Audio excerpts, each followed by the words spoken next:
Subscribe করুন সরকারি কর্মচারী চ্যানেলটিকে এবং পাশের বেল আইকনটিকে প্রেস করুন চাকরির খবর এবং বিভিন্ন ইম্পর্টেন্ট নিউজ সম্পর্কে সবসময় সবার আগে আপডেট পাওয়ার জন্য।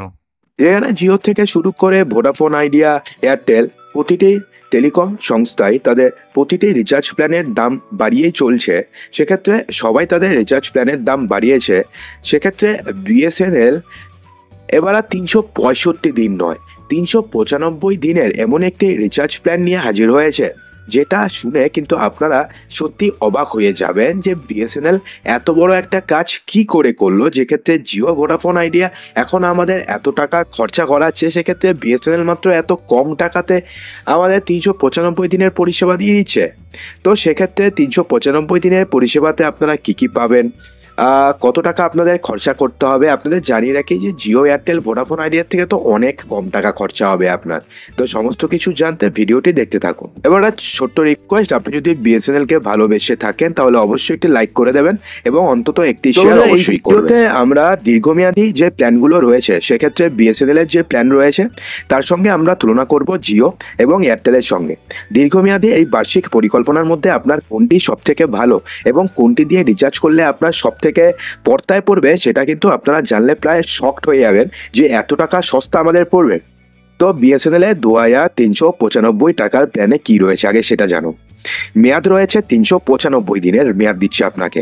ডেটা আপনি প্রতিদিন 2 জিবি করে ডেটা পাচ্ছেন। এখন 4G পাবেন, 4G থাকলে যখন 5G চলে আসবে তখন কিন্তু 5G পাবেন। ভয়েস আপনি আনলিমিটেড ভয়েস কলিং পাবেন, আপনি SMS পাবেন, প্রতিদিন 100টি করে SMS পাঠাতে পারবেন। অন্য যে কোনো বার্ষিক পরিকল্পনার চেয়ে প্রায় 1 মাস বেশি প্ল্যান দিচ্ছে বিএসএনএল। রিলায়েন্স জিও এবং ভারতী এয়ারটেলের তুলনায় ডেটা প্ল্যান অনেক সস্তা এখানে। তবে কানেকশনের দিক থেকে জিও এবং এয়ারটেলের থেকে অনেকটাই পিছিয়ে রয়েছে বিএসএনএল, সেটা তো বলার কোনো অপেক্ষাই রাখে না।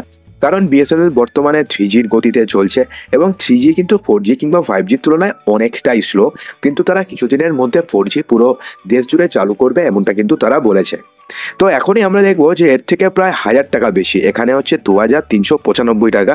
আরেকটা এবার আমরা এয়ারটেলের 3599 টাকা, প্রায় 1200 টাকা বেশি একটা প্ল্যান নিয়ে আলোচনা করি। তো এক্ষেত্রে আপনারা যদি 3599 টাকার প্ল্যান নিয়ে রিচার্জ করেন তাহলে আপনি এয়ারটেলে পাবেন 365 দিন ভ্যালিডিটি। ওখানে 2399 টাকায় আপনি পাচ্ছিলেন 395 দিনের ভ্যালিডিটি। এখানে 3599 টাকা দিয়ে আপনি পাবেন 365 দিনের validity, 2 GB per day, voice unlimited এবং SMS পাবেন আপনি 100টি করে SMS প্রতিদিন পেয়ে যাবেন। অর্থাৎ সরাসরি তুলনা করলে কিন্তু বিএসএনএল এর তুলনায় এয়ারটেল অনেকটাই বেশি ব্যয়বহুল। এয়ারটেলের প্ল্যানটি বিএসএনএল এর তুলনায় প্রায় 50% বেশি ব্যয়বহুল। তবে আমরা যদি নেটওয়ার্ক হিসাবে আলোচনা করি তাহলে কিন্তু দেখতেই হবে যে নেটওয়ার্ক কিন্তু বিএসএনএল থেকে এয়ারটেল ভালো। তবে তারা যখন, অর্থাৎ বিএসএনএল যখন 5G পরিষেবা নিয়ে আসবে তখন কিন্তু এটা অন্যদের তুলনায় অনেকটাই সস্তা হবে। তো রিলায়েন্স জিওর একটা প্ল্যান রয়েছে 365 দিনের। সেক্ষেত্রে কত টাকা দিয়ে রিচার্জ করতে হবে? সেক্ষেত্রে আপনাদের রিচার্জ করতে হবে 3599 টাকা দিয়ে। আপনি পাবেন 365 দিনের ভ্যালিডিটি, ডেটা পাবেন 2.5 জিবি করে, ভয়েস আনলিমিটেড এবং 100 SMS পাবেন, 100টা করে SMS প্রতিদিন। এবং ভোডাফোন আইডিয়ারও একটা প্ল্যান রয়েছে, সেটা আবার 100 টাকা বেশি। অর্থাৎ এতগুলো তো এতক্ষণ পর্যন্ত ছিল 3599 করে, এ আবার 100 টাকা বেশি বাড়িয়ে দিয়েছে, অর্থাৎ 3699 টাকা দিয়ে আপনাকে রিচার্জ করতে হবে। আপনি ভ্যালিডিটি পাবেন সেম 365 দিন, ডেটাও পাবেন কম জিওর থেকে at least 2 GB per day, voice আপনি আনলিমিটেড পাবেন এবং SMS পাবেন আপনি 100টি করে SMS পার ডে। অর্থাৎ জিও, এয়ারটেল, ভোডাফোন আইডিয়া তারা পুরো কম্পিটিশন লাগিয়ে দিয়েছে কে কার থেকে বেশি টাকা নিতে পারে। কিন্তু বিএসএনএল একমাত্র ভারতবর্ষের একমাত্র সরকারি সংস্থা যে কিন্তু কম খরচে গ্রাহককে পরিষেবা দিতে এখনো বদ্ধপরিকর।